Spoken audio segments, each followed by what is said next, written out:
నమస్తే సార్. నమస్కారం అండి. ఓం శ్రీ గురుభ్యో నమః. సార్, ఇప్పట్లో చాలా వరకు అందరిని పట్టిపిడిస్తుంది చిన్న ఏజ్ నుంచే గ్రే హెయిర్, తెల్ల జుట్టు రావడం, ఇంకోటి హెయిర్ ఫాల్. సో ఇది అడగంగానే వాళ్ళు ఇంకో క్వశ్చన్ కూడా వేయొచ్చు నన్ను చూసేవాళ్ళు, మరి సార్కే నీ ముందు ఫుల్ గ్రే హెయిర్ ఉంది కదా, నువ్వు ఈ క్వశ్చన్ ఎలా అడుగుతున్నావు అని. కానీ మీరు ఒక గ్రే హెయిర్ కాదమ్మా, ఇది ఇప్పుడు నాకున్నది గ్రే హెయిర్ కాదు. అంటే తెలుపు అనేది దీన్ని పోగొట్టాలంటే నేను కేవలం 3 నెలల్లో మొత్తం బ్లాక్ చేస్తా.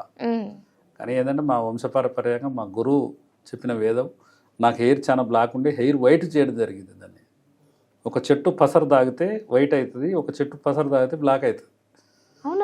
ఫస్ట్ మాకు అంటే ఆ వేద పీఠంలో కూర్చునే ముందే నువ్వు ఒక వేద పండితులు 5 సంవత్సరాలు తీర్చిదిద్దు అని ఒక 4 years కోర్స్ లాగా ఉంటుంది. ఆయన దగ్గర నేను 4 సంవత్సరాలు నేర్చుకోవడం జరిగింది. ఫస్ట్ నాకు ఇచ్చింది ఇదే మందు. నా హెయిర్ చాలా మా మమ్మీ డాడీ మా కుటుంబంలో ఎవరికి కూడా తెల్ల వెంట్రుకలు లేవు.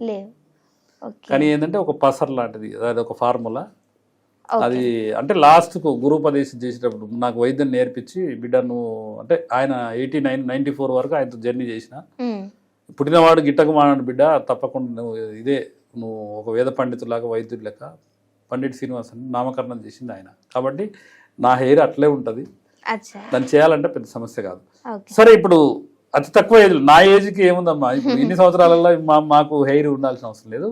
కానీ ఏంటంటే బాల్యంలో ఉన్నప్పుడు చిన్నపిల్లలకు లేదా 20-30 సంవత్సరాలు ఉన్న వాళ్ళకు అసలు వాస్తవంగా ఏంటంటే ప్రతిరోజు కొబ్బరి నూనె పెట్టేది. ఇంతకుముందు ఇప్పుడు బామ్మలు ఇంట్లో ఉండేది, ఆ పిల్లల్ని ముద్దుగా మీద కూర్చోబెట్టుకొని కొబ్బరి నూనె పెట్టి ప్రతిరోజు రాసేది.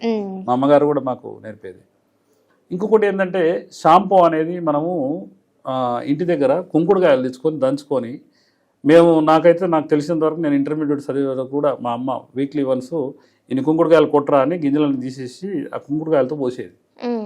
ఈరోజు పరిస్థితి ఏంటంటే షాంపూ, పేస్టు, సబ్బు అండ్ హెయిర్ ఆయిల్ కూడా కలితే. ఈరోజు షాంపూ అతి దారుణం, క్యాన్సర్ వస్తుందని ఎంతోమంది చెప్తారు.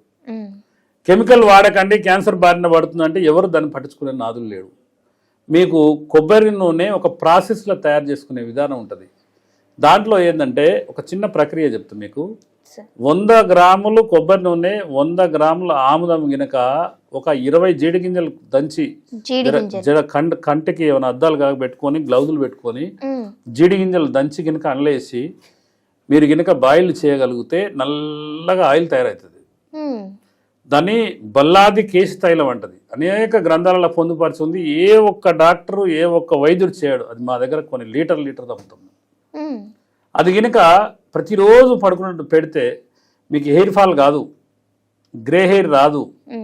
కాబట్టి ఏంటంటే అద్భుతంగా పని. ఇంకా చాలా మంది ఏంటంటే అది వాడిన వాళ్ళు బట్టతల మీద జుట్టు వస్తుందని, తెల్ల హెయిర్ మొత్తం నల్లగా అయిందని ఎంతోమంది చెప్తుంటారు. అంటే అది శాసనం కాదు, ఆ పుస్తకాల గ్రంథాలలో పొందుపరిచిందంటే గ్రే హెయిర్ కాదు, ఊడిచిపోయిన జుట్టు స్థానంలో జుట్టు వస్తుందని. ఈజీ ప్రక్రియ. అది ఏం లేదు. కొబ్బరి నూనె, ఒరిజినల్ కొబ్బరి నూనె అనగానే పారాచూట్కి పోవద్దు, మళ్ళా కంపెనీల జోలికి పోవద్దు. మనం గానుగ నుంచి తీసుకున్న కొబ్బరి నూనె, ఆముదంలో వంట ఆముదము మనం వండింది. మా దగ్గర ప్రత్యేకంగా ఒక 6 మనుషులు ప్రతిరోజు ఆముదం వంటారు. దాన్ని హెయిర్ ఆయిల్ తయారు చేస్తాం. అది ఇంట్లో తయారు చేసుకోవచ్చు, కానీ చాలా మంది తయారు చేసుకుంటారు. అదొకటి. షాంపూ తయారు చేసుకోవాలి. Shampoo 0% chemical. అది ఎట్లా అంటే దాన్ని ఒక బయో ఎంజైమ్తోనే సాధ్యమవుతుంది.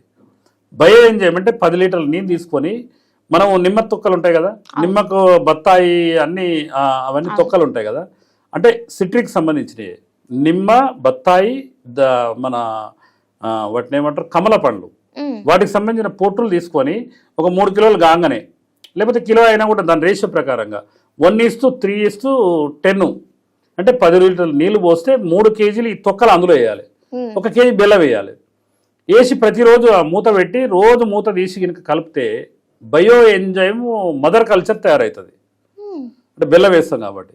ఆ నెల రోజుల తర్వాత ఆ తొక్కలన్నీ తీసేస్తే అవన్నీ వడబోసుకొని పెట్టుకుంటే మీకు 10 ఏళ్ళైనా 20 ఏళ్ళైనా ఉంటుంది.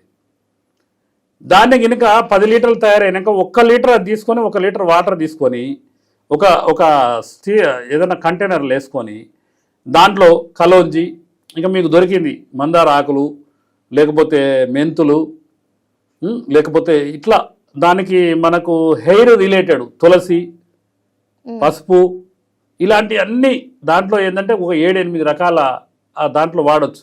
మన కుంకుడుకాయలు అన్నీ ఈ విధంగా అన్ని తీసుకొని అంటే సేమ్ 1 లీటర్ నీళ్లు 1 litre bio enzyme mother culture and 1 KG ఇవి అందులో వేసి కనుక మూత పెట్టుకొని ప్రతిరోజు కలిపితే మీకు 21 రోజుల్లో అద్భుతమైన షాంపూ తయారవుతుంది. వాటి పిండి కనుక ప్రతిరోజు వాడగలిగితే మీకు అసలు జీవితంలో కూడా ఈ హెయిర్ అనేది లాస్ కాదు, గ్రే హెయిర్ కాదు, చాలా ఆరోగ్యవంతులుగా ఉంటారు. ఈ రోజు షాంపూ కనుక మారవకపోతే 2030 సంవత్సరాల వరకు ఇంటికి ఒక క్యాన్సర్ పేషెంట్ ఉండే అవకాశం ఉంది. ఇంట్లో ఫ్లోర్ క్లీనర్ మారకపోతే 2030 వరకు ఇంటికి ఒక క్యాన్సర్ పేషెంట్. మహానుభావుడు ఒక blood donor world record Sampath Kumar గారు అని ఎన్నో వీడియోలు తీసి మనకు పెడుతున్నాడు. కానీ దాన్ని ఎవ్వరు పెడచేమని పెడుతున్నాం. Floor cleaner, dish wash liquid, మన గిన్నెల అంట్ల సబ్బు అసలు వెరీ డేంజర్. ఏంటంటే పని మనుషులు వస్తారు, అంట్లో ఏదో ఇట్లా దోవుతారు, నీళ్ళు తల్లిపోతారు. అది మనం ఆ కెమికల్ని మొత్తం గిన్నెలకు ఉంటుంది. దాన్ని కనుక కరెక్ట్గా కనుక యూజ్ చేయకపోతే షాంపూ కనుక హెయిర్ ఆయిల్ పేస్టు ఇవన్నీ కనుక మారకపోతే 2030 వరకు మనము క్యాన్సర్ని ప్రతి ఒక్క ఇంటికి క్యాన్సర్ తీసుకొచ్చుకుంటాము. కాబట్టి మనం చేసే ప్రక్రియల ద్వారా హెయిర్ ఆయిల్ తయారు చేసుకోవాలి, షాంపూ తయారు చేసుకోవాలి, సబ్బులు తయారు చేసుకోవాలి ఇంట్లో. అట్లయితేనే మీ కుటుంబం మీద మీ పిల్లల మీద ప్రేమ ఉండొచ్చు, కానీ మీ పిల్లలకు విషతుల్యాలు లేకుండా మీరు జీవనం గడిపిస్తే మీరు ఆ క్యాన్సర్ కొనుక్కోకుంటుంటే తప్పకుండా ముందు తరాల వారికి మనం జీవం పోసిన వాళ్ళు అవుతాం. కాబట్టి హెయిర్ ఆయిల్, షాంపూ మీకు ఏమైనా డౌట్ ఉంటే ఈ స్క్రోలింగ్లో వచ్చే నెంబర్కి ఎవరైనా చేసుకుంటా అంటే వాళ్ళకి ఏమైనా సలహాలు సూచనలు PDF పంపిస్తాం మేము. కాబట్టి ఒక మంచి ఆరోగ్యమైన అంటే లక్షణాల కోసం ప్రయత్నం చేయాలి. కాబట్టి తప్పకుండా ఆయుర్వేదం అనేది ఒక వేదం. తప్పకుండా ప్రోత్సహించండి, మీరు ఆచరించండి. Okay sir, thank you sir. ధన్యవాదాలమ్మా.